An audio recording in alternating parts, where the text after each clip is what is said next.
गोपुत्र सेना के बैनर पर मंगलवार को कई गौ सेवक एकत्रित होकर कलेक्टर कार्यालय पहुंचे, जहां उन्होंने नारेबाजी करते हुए कलेक्टर के नाम उनके प्रतिनिधि को ज्ञापन सौंपा।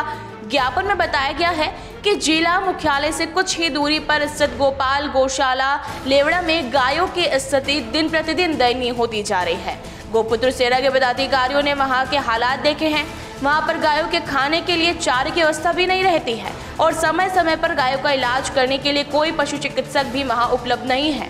ज्ञापन में बताया गया है कि बीमार गायों का इलाज भी नहीं कराया जा रहा है, जिसके कारण 3 दिन के अंदर 5 से 6 गायें मर गई है, जिसमें पूर्ण रूप से गौशाला समिति की लापरवाही है। पदाधिकारियों ने बताया कि वहां मरी हुई गायों को उठाने के लिए भी कोई इंतजाम नहीं है। गोपुत्र सेना ने ज्ञापन के मांग की है कि लेवड़ा में स्थित गौशाला के हालातों को शीघ्र सुधारा जाए और लापरवाही करने वाले गौशाला के समिति सदस्यों पर सख्त कार्रवाई की जाए। ग्राम धनेरिया कला के पास में लेवड़ा खड़ौदा की एक गौशाला है, गोपाल गौशाला। उसके विचार में हम यहाँ पे आए हैं, ज्ञापन दिया है सीएम साहब को, जिसमें यह है कि गायों की स्थिति, आर्थिक स्थिति बिगड़ चुकी है। वहाँ पे काफ़ी समय से जो ट्रस्ट है वहाँ पे ध्यान नहीं दे रहा है। वहाँ पे ना गायों की स्थिति इस तरह की गंभीर है, ना डॉक्टर जाता है, ना कर्मचारी ध्यान दे रहे हैं। गाय मर रही हैं, कर रही हैं, कुछ भी उसका क्या पता नहीं, खाने की पीढ़ी कुछ पता नहीं चल रहा है। उसमें गायों को ना देखने वाला है, ना सोचने समझने वाला है। अगर आज अपन इंसान को कोई तकलीफ होती है तो इंसान बोल सकता है, लेकिन बेजुबान जानवर किस तरीके से बोले?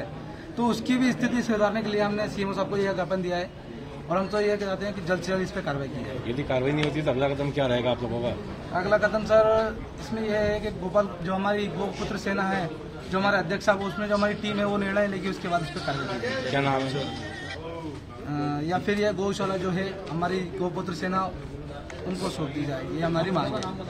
लेवड़ा स्थित एक गोपाल गौशाला है, जहाँ गायों की इतनी दयनीय स्थिति है। वहाँ रोजाना ही 5-6 गोवंश मरते हैं। मतलब वहाँ पर कोई डॉक्टर भी नहीं आता इलाज करने के लिए, ना देखरेख करने वाला है। वो जो संस्थापक है वो बिल्कुल ही वहाँ उस गौशाला में जाकर चक्कर नहीं लगाता। नौकर के भरोसे वो गौशाला छोड़ रखी है, ठीक है। और वहाँ कई बीघा जमीन भी है जो उन्होंने कई वर्षों से लीज पे दे रखी है, तो उसका भी कोई निराकरण नहीं है। और गाय भूखी मर रही है बेचारी, वहाँ खाने की व्यवस्था नहीं है, पीड़ित गोवंश के लिए अलग रखने की जगह नहीं है। जो बच्चे मर जाते हैं वहाँ उसको चील, कौवे, कुत्ते सब नोच रहे हैं गौशाला के अंदर। और वहाँ पर्याप्त नौकरों की भी व्यवस्था बिल्कुल नहीं है। नौकर के भरोसे ही पूरी गौशाला संचालन हो रही है।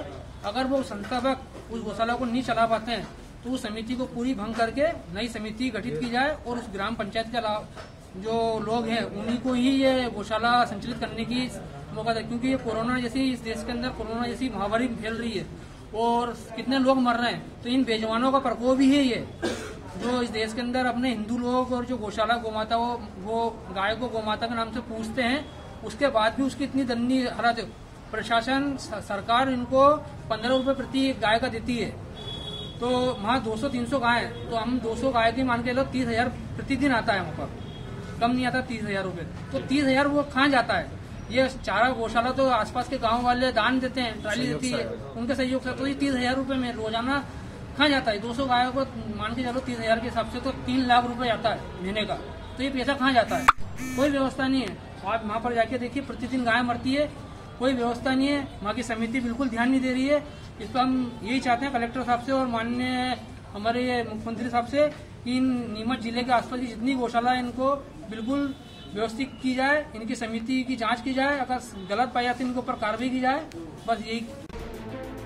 नीमच से आसिफ अली की ये रिपोर्ट।